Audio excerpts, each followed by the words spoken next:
Hi guys, welcome back to our channel. And తమిళ చూసారు, మీకు అర్థమైంది కదా. షార్ట్ అండ్ స్వీట్గా అఖండ 2 రివ్యూ చెప్పేస్తాను. అండ్ ఒకటే డైలాగ్ నాకు గుర్తొచ్చింది ఈ మూవీ చూసినప్పుడల్లా.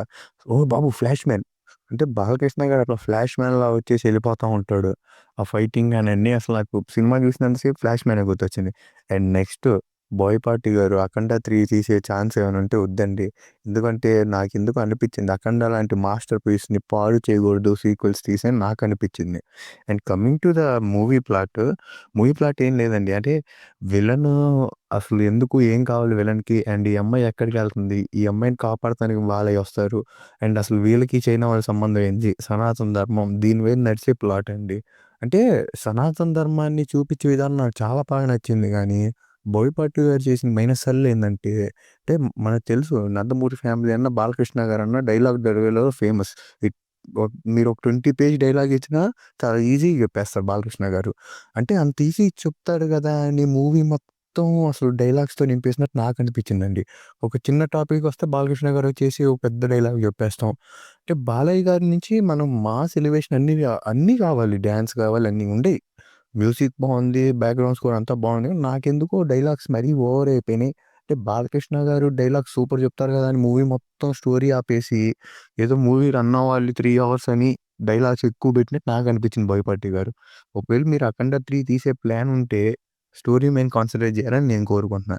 అసలు ఫస్ట్ హాఫ్ అయితే అసలు ఈ 'అఖండ' క్యారెక్టర్ ఎప్పుడొచ్చిద్దిరా? ఎప్పుడు ఇదేంటి? ఏంది మూవీ ఏంది ఇట్లా ఎళ్తుంది? ఏంటి అన్న టైప్ ఇంటర్వల్ బ్యాంగ్ వచ్చిద్దండి. ఆ ఇంటర్వల్ బ్యాంగ్ చెప్తున్నా గదా! ఆ శివుడి రిఫరెన్స్ సీన్స్ గాని అయన్నీ నెక్స్ట్ లెవెల్ అనిపించాయి నాకు.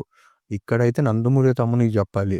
మూవీని బాలకృష్ణ గారు ఎంత నెట్టుకెళ్లారో, ఈక్వల్‌గా 'నందమూరి తమ్మన్' గారు గూడా అంత నెట్టుకెళ్లారండి.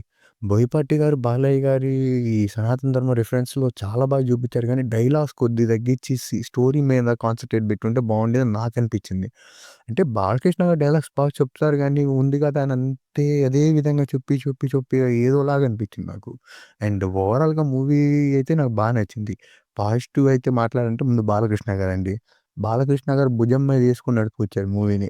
ఆ డైలాగ్స్ డెలివరీ గాని, అంటే నేను చెప్పినట్టు ఓవర్ అయింది కానీ డైలాగ్స్ కొన్ని చోట్ల, కానీ ఆ సనాతన ధర్మం చూపించే విధానం, అండ్ శివుడు, హనుమంతుడు రిఫరెన్స్ అప్పుడు బాలకృష్ణ గారు చేసే యాక్షన్ అంతా బాలకృష్ణ గారు దగ్గరుండి నడిపింకొచ్చారు. అండ్ నెక్స్ట్ పాజిటివ్ వచ్చేసి మన తమన్ గారండి. అంటే ఆ 'జాజిగాయ' సాంగ్ గాని, లేతే ఈ మిగతా సాంగ్స్ గాని, డివోషనల్ టైప్ సాంగ్స్ గాని, అంతా బీజీఎం గాని అసలు నెక్స్ట్ లెవెల్ గూస్ బంప్స్ తెప్పించేసాడు థియేటర్‌లో. డాల్బీ అట్మాస్‌తో చూస్తుంటే నెక్స్ట్ లెవెల్ అనిపించింది. అంటే మనకు ఫోన్‌లోనే ఒక రేంజ్‌లో ఉందంటే ఇంక డాల్బీ అట్మాస్‌లో ఎట్లా ఉండిద్దో ఆలోచించండి. అండ్ ఫైనల్‌గా మిగతా క్యారెక్టర్స్ అందరూ బానే చేశారు. ఆది పినిశెట్టి శెట్టిగారి రోల్ నాకెందుకో అంత ఎక్కలేదు. ఇంకొద్ది బాగా చూపించుంటే బాగుండేదని నాకనిపించింది.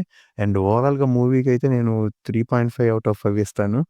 ఫ్యాన్స్‌కైతే పీక్స్, సినిమా లవర్స్‌కైతే వన్ టైమ్ వాచ్ అని చెప్పొచ్చు.